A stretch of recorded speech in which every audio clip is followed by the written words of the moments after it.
Good day, ma'am. I am James Christian H.L. Torres And I'm Jegis Bautista I'm Aaron A. Inot. from from Mindtech Mindtech 24. And now we are going to experiment about sun angle and shadow length using the pull push rule.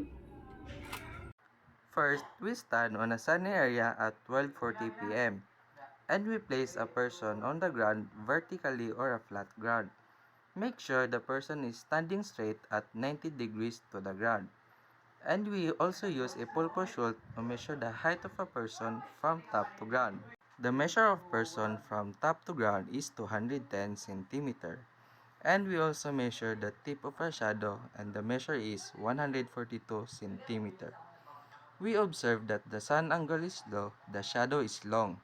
When the sun angle is high, the shadow is short. At noon, the shadow is the shortest. Now in conclusion, the experiment shows that the sun angle and the shadow length are inversely related. As the sun rises higher in the sky, the shadow becomes shorter.